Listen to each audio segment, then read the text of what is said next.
The massive Draconian stood perfectly still at his post, watching the crowd flow through Kepler 929's main concourse. Vextor had not moved for 3 hours.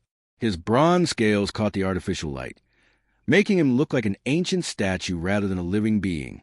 Most species on the station had learned to ignore him. He was simply part of the scenery now, the silent guardian who never spoke, never ate in public, never showed emotion. A young Talarian merchant hurried past, her forearms carrying various goods. She didn't even glance at Vextor. To her, he was just another fixture of station life, like the humming air processors or the blinking navigation lights. That's how Vextor preferred it. 300 years of silence had taught him that invisibility was its own kind of armor. The transport alarm chimed through the station. Vextor's amber eyes shifted toward the docking bay. Another refugee ship. The war in the outer colonies was sending thousands of displaced beings to stations like this one. He picked up his data tablet and moved toward the security checkpoint, his footsteps heavy despite his careful movement. At nearly 3 meters tall with a tail that added another 2 meters behind him, Vextor couldn't truly be subtle, but he tried. The transport doors hissed open. A mixed group stumbled out, carrying whatever belongings they had managed to save. Vextor scanned the crowd with practiced efficiency. 2 Corthian families, their gray skin dull from stress. A cluster of Meridian traders arguing about lost cargo. And then he saw the humans. There were 5 of them, thin and exhausted like all refugees. But one caught his attention immediately. A young girl, maybe 16 in human years, with dark hair pulled back in a messy braid. She carried a small bag on one shoulder and clutched something wrapped in cloth against her chest. While the other humans looked around nervously, she stood perfectly still, her eyes closed, breathing slowly. Vextor felt something strange twist in his chest.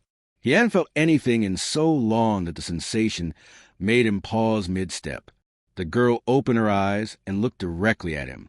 Most beings flinched when they made eye contact with a Draconian. She didn't. She just looked tired. He continued processing the refugees through security, typing questions on his tablet and showing them to each person. When the girl's turn came, she read his question and answered in a soft voice. Mira Chun, 16. From Colony 7 before the collapse. She placed her belongings on the scanner. The wrapped object revealed itself to be a stringed instrument, something like an ancient earth guitar but smaller. It was my grandmother's. Vextor typed. Any family on station? No family anywhere, Mira said simply. She didn't sound sad, just factual. It's just me now. He processed her through and watched as she gathered her things. She held the instrument carefully, as if it were made of glass. Then she walked into the station, joining the flow of bodies moving through the concourse. Over the next few days, Vextor found his attention drawn to the lower markets. This was unusual for him. His patrol routes were fixed, predictable. But something pulled him toward the commercial sector, where refugees often gathered to find work. On the 3rd day, he heard it. Music. Not the electronic sounds that usually played through the station speakers, but something organic, something played by hand. He followed the sound through the crowd. Mira sat on a cargo container, her legs dangling, playing her instrument. A small cup sat beside her with a few credits inside. The melody was simple but haunting. Several people had stopped to listen. Vextor positioned himself behind a support column where he could watch without being obvious. The song ended. Mira looked up and smiled at the small crowd. "Thank you," she said. "That one's called Stars Between Us. My grandmother taught me." As the crowd dispersed, her eyes found Vextor's hiding spot. She waved at him. He froze, unsure what to do. Slowly, he raised one clawed hand in return. Over the following weeks, this became routine. Mira would play in the markets, and Vextor would watch. Other station residents began to notice. The silent guardian, they whispered, was acting strange. He lingered in places he never used to patrol. He watched the human girl. Vextor told himself it meant nothing. He was simply ensuring station security. But deep inside, in a place he thought had died with his world, something was waking up, something that recognized the loneliness in Myra's music. Because it matched his own. Mira sat cross-legged on her small bunk in the refugee quarters, staring at the old data chip. She had looked at it 1,000 times, but tonight something felt different. Maybe it was being alone on an alien station. Maybe it was exhaustion. She plugged the chip into her tablet and scrolled through her grandmother's files again. Most of it was personal logs from 80 years ago. Her grandmother, Elena Chun, had been part of Earth's first real diplomatic mission to other worlds. She had visited dozens of alien planets, learning their customs and recording their stories. But one file always caught Myra's attention. It was labeled simply The Last Song. Mira opened it.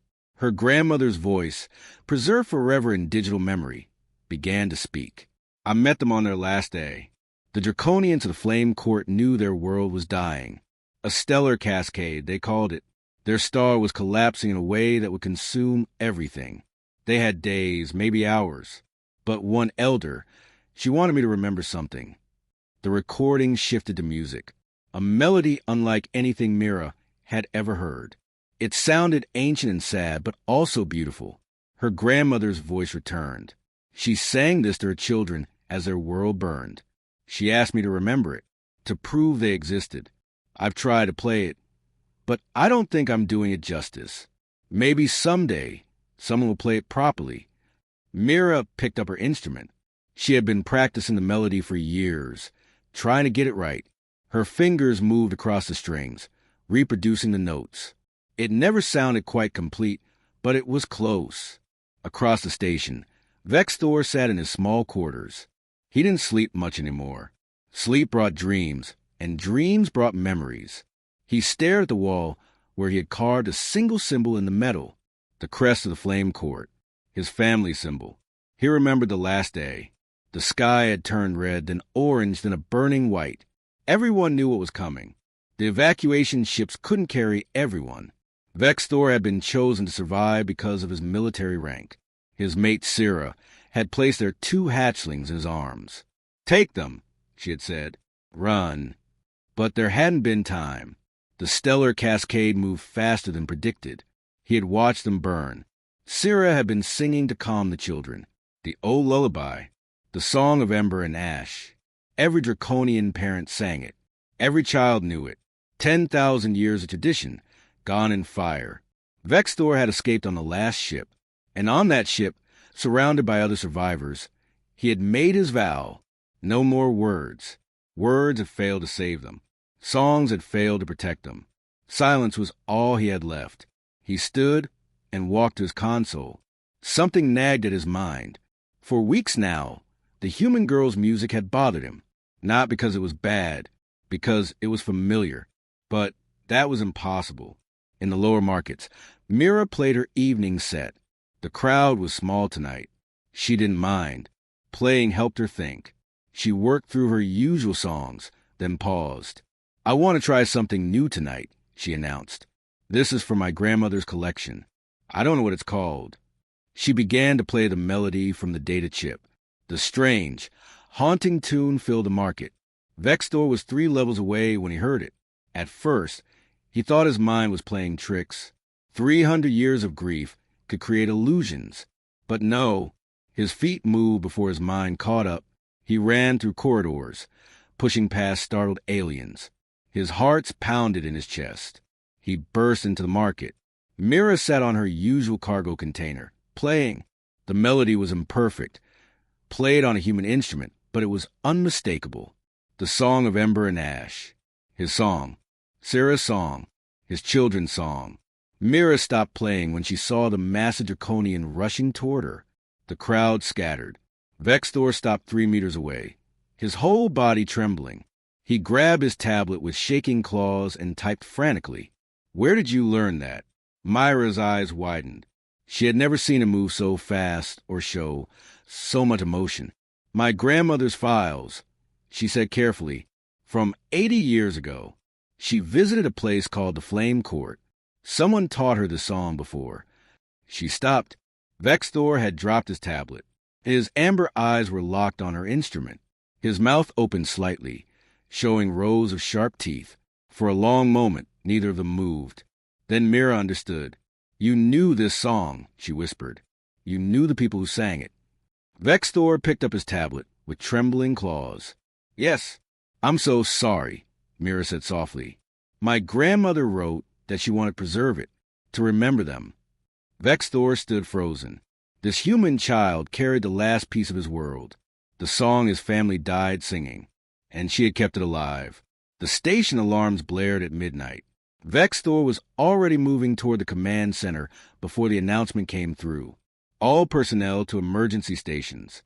Krell collective ships detected on approach. This is not a drill. The Krell were raiders. They swept through the outer systems, taking resources and leaving destruction behind. Kepler 929 was poorly defended, just a diplomatic station with basic security.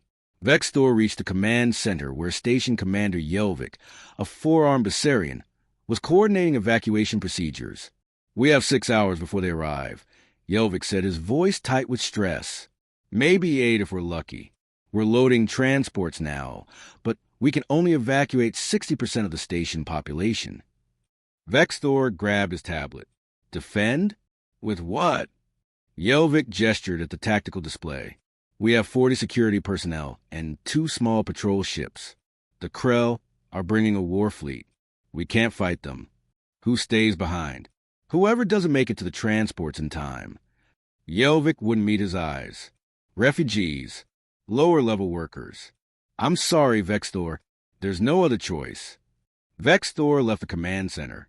His mind raced as he moved through the crowded corridors. People were panicking, rushing toward the docking bays. He saw Mira pushing against the crowd, moving in the wrong direction. He caught her arm gently. She looked up at him, her face determined. I'm not evacuating, she said before he could type anything. I heard the announcement. 40,000 people won't make it onto those ships. I'm staying to help whoever's left behind. Vexthor shook his head and typed. Too dangerous. Maybe, Mira said, but I'm tired of running. My whole colony ran. We scattered across space. And for what? To run again when the next threat comes? No, I'm staying. Something in her words hit Vexthor like physical force. He had been running for 300 years. Running from his grief. Running from his voice. Running from life itself. He looked at this human child who had somehow found his family's song in the darkness of space. And he made a decision.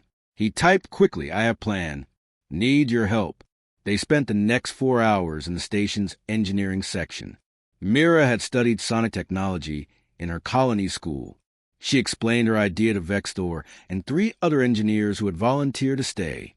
The Krell communicate through sound frequencies.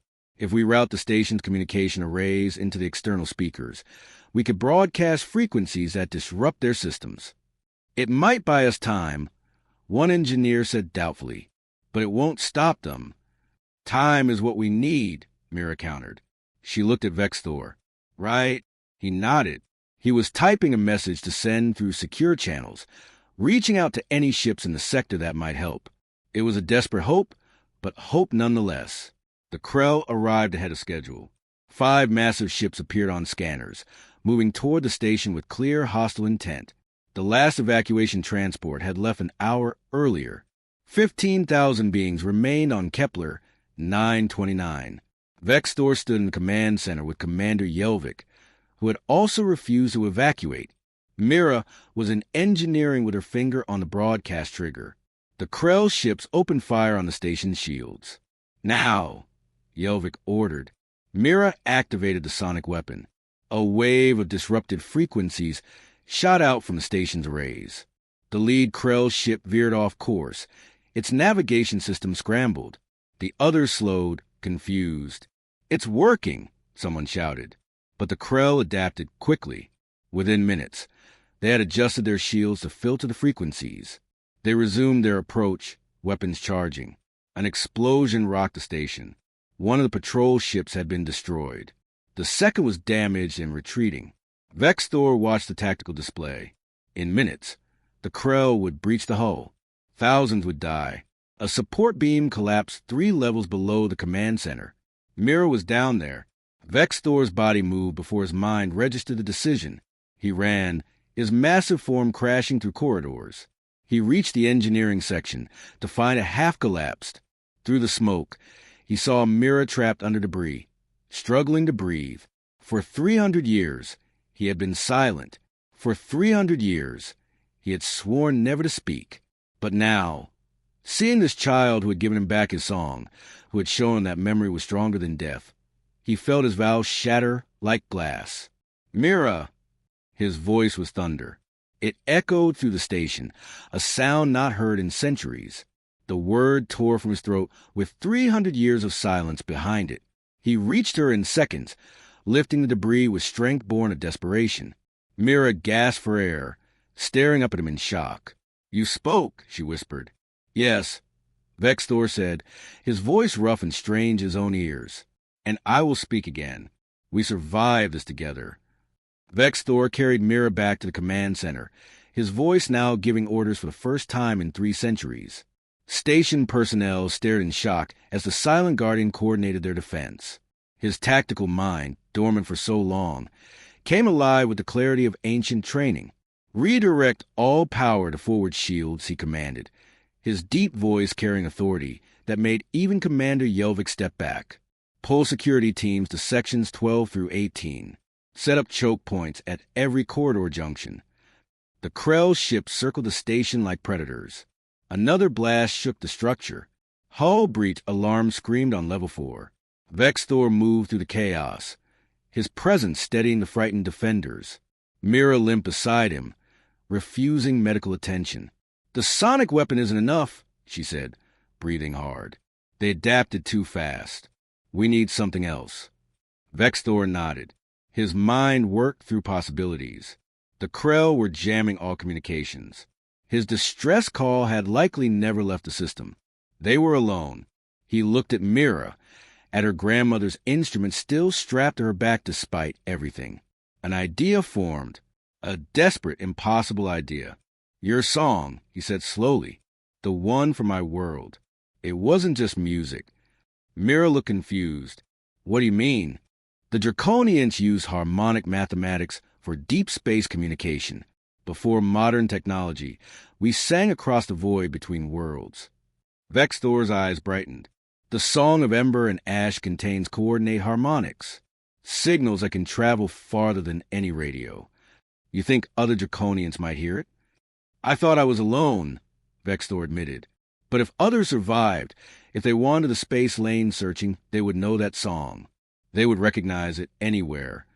Mira pulled her instrument around. "Then we play it, loud enough for the whole sector to hear." They rushed to the communication room. Engineers worked frantically to boost the signal range. Vexthor stood at the microphone, his claws trembling slightly. He hadn't sung in 300 years. The last time was with Syrah, moments before the flames took her. "I don't know if I can," he said quietly.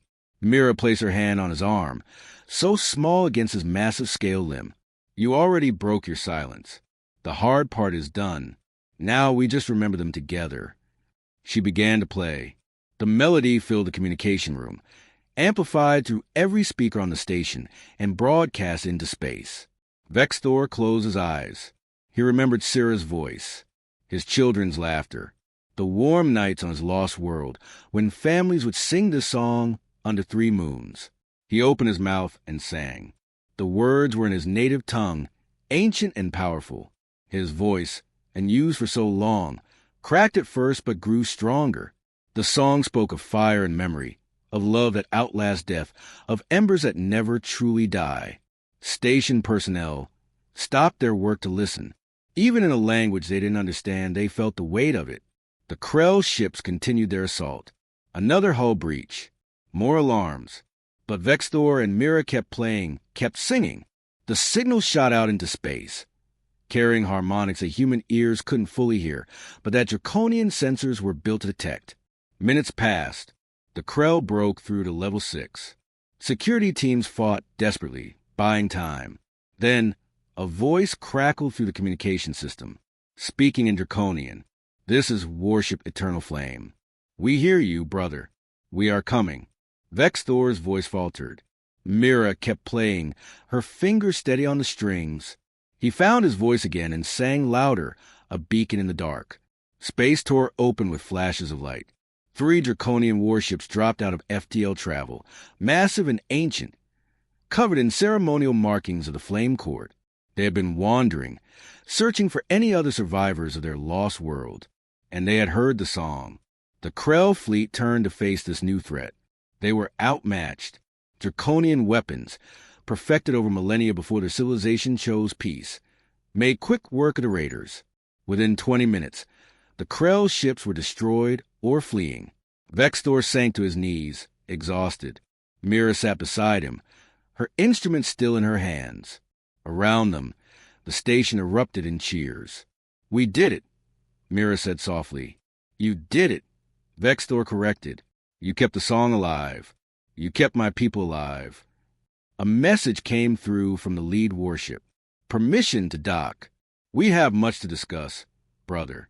We thought we were the last. We have been alone for so long." Vextor looked at Mira and smiled, an expression his face had almost forgotten how to make. "So was I," he said, "until a human child taught me that memories are stronger than silence." The docking bay filled with Draconians for the first time in centuries.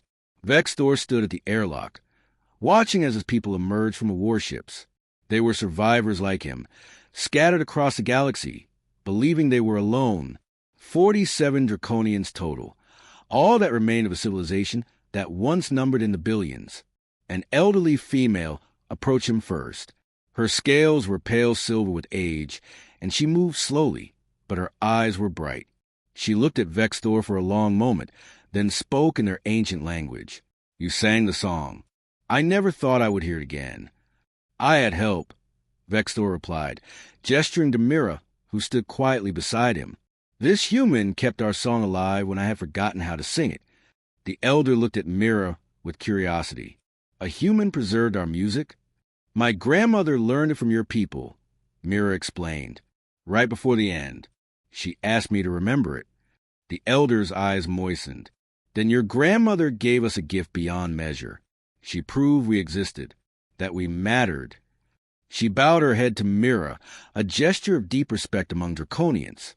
Over the following days, the station transformed. The Draconian survivors stayed, helping repair the damage from the Krell attack. They shared stories with Vextor, filling in pieces of history he thought were lost forever. Some had been off-world during the stellar cascade. Others had escaped on distant colony ships. Each had believed they were among the last. "Why did you stay silent?" one younger Draconian asked Vextor one evening. They sat in the observation deck, watching ships come and go. "We searched for other survivors." You could have answered, "I thought silence honored the dead." Vextor admitted, "I thought if I stopped speaking, stopped singing, I could preserve something purer, keep their memory untouched." "But memory needs voice," the young Draconian said. "Songs die in silence." Mira joined them, carrying her instrument. "He knows that now," she said with a small smile. "That's why we're starting something new." She had spent the week working with the Galactic Council, proposing an idea. The Council, impressed by how a single song had saved thousands of lives, agreed immediately. Mira would establish the Cultural Memory Archive, a project dedicated to preserving the songs, stories, and traditions of all species, especially those facing extinction. "We almost lost the Draconians completely," Mira explained to the council members. "Not just their bodies, but their culture, their songs, everything that made them who they were. How many other species have we lost this way? How many songs have died that we never even knew existed?" The council provided funding in space. Within a month, the archive began. Species from across the galaxy sent their music, their histories, their art. Mira cataloged everything, determined that no civilization would be forgotten. Vextor became her partner in this work. He helped translate Draconian texts, taught her their language, and shared stories of the Flame Court. Together, they traveled to other stations, collecting memories from refugees and survivors. 1 year after the Krell attack, they returned to Kepler 929 for a memorial service. The station's main hall was filled with beings from dozens of species.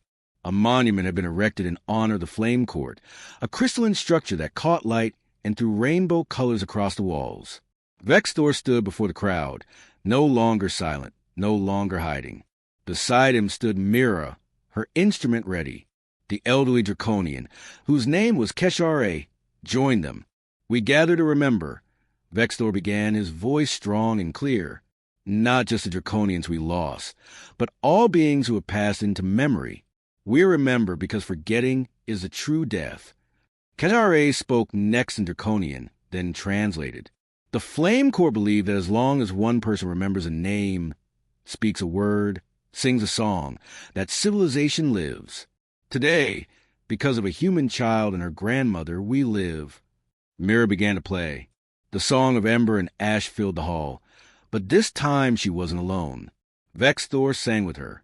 Then Keshare joined, and then all 47 Draconian survivors, their voices blending in harmony that hadn't been heard since their world died. The crowd listened in complete silence. Many wept, even species who didn't understand the words. They felt the weight of it, the grief and the hope intertwined. When the song ended, Mira spoke softly. "My teacher once told me that every song is a bridge between the past and future. We stand on that bridge now. We carry the memories of those who came before, and we pass them to those who come after." Vextor placed a gentle claw on her shoulder. "You gave me back my voice," he said. "Let me teach you our language completely, so the Flame Court's words never die." Mira smiled up at him, this massive alien who had become family. "And I'll teach you human songs. We'll remember each other's dead. That's what makes us alive." Around them, beings from across the galaxy nodded in agreement. They understood now. Memory was not just preservation. It was an act of love. And love, they were learning, could cross any distance, survive any darkness, and unite any species willing to listen.